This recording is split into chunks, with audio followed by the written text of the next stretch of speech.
మీరు చెప్పింది విచారణ కోసం వచ్చాం. రాత్రే మాకు వాస్తవాలను తెలిసింది, అయినా ప్రత్యక్షంగా విచారణ కోసం వచ్చాను. ఖచ్చితంగా ఇక్కడ జరగరాని తప్పు జరిగింది. అందుకే సిగ్గుతో తల దించుకుని నేను, మా అన్న కోటంరెడ్డి శ్రీధర్రెడ్డి మేమిద్దరం కూడా కనుపర్తిపాడు దళితవాడకి బహిరంగంగా క్షమాపణలు చెప్తున్నామని చెప్పని ప్రజల ముందు తల దించుకుని గిరి చెప్పొచ్చాడు. మీడియా ద్వారా కనుపర్తిపాడు దళితవాడ సోదరులందరికీ సిగ్గుతో తల దించుకుని నేను క్షమాపణ చెప్తున్నాను. జరిగిన తప్పును సరిచేయాలనే ఉద్దేశంతో ఈరోజు సాయంకాలం లోపు కనుపర్తిపాడు దళితవాడకి 50 లక్షల రూపాయల నిధులతో టెండర్లు పిలిచి తీరాలని అధికారులకి ఆదేశాలు ఇచ్చాం. అధికారులు అదే పనిలో ఉన్నారు. అంటే గత 3 సంఘటనలు నన్ను ప్రశ్నించవచ్చు అన్న కార్యక్రమాన్ని నాలో తయారు చేశాయి. ఒక్కొక్కసారి మన రాజకీయ ప్రత్యర్థులు కావచ్చు, ఇక్కడ ఎవరో శత్రువులం కాదు, రాజకీయ పోటీదారులు అంతే.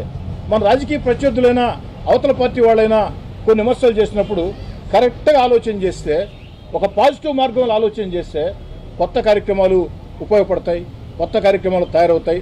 అందుకే నా మదిలోకి ఈ యొక్క కార్యక్రమాన్ని కల్పించే అవకాశం, నన్ను ప్రశ్నించవచ్చు అన్న కార్యక్రమాన్ని నేను చేపట్టేదానికి అవకాశం కల్పించినటువంటి కొండాయిపాళెం వాసి ఆ అబ్బాయి పేరు కూడా నాకు తెలియదు,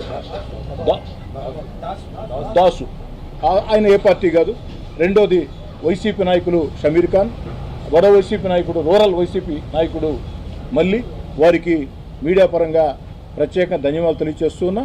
నిన్న ఛానల్లో ఏదైతే వచ్చిందో దాని ద్వారా ఆ ఛానల్కి, అదేవిధంగా కనుపర్తిపాడు దళితవాడకు కూడా ఒక మంచి ఆలోచనకి వచ్చిన వెంటనే మమ్మల్ని మేము రుజువు చేసుకునే అవకాశం దొరికింది. కాబట్టి ఇదే ఫందాలో ముందుకు సాగుతుంది. నా ఉద్దేశం ఒకటే, ఆరోగ్యవంతమైన రాజకీయాలు ఉండాలి.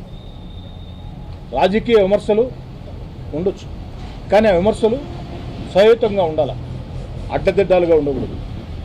మనం ప్రతిపక్షం, మనం అన్ని పార్టీలు మనం కలిసి హోందాయుత రాజకీయాలు చేస్తే, బాధ్యతాయుత రాజకీయాలు చేస్తే ప్రజలకి 10 రకాల మేళ్లు జరుగుతాయి అన్న ఆలోచనతో ఒక సానుకూల వాతావరణంతో ముందుకు సాగుతున్నాం.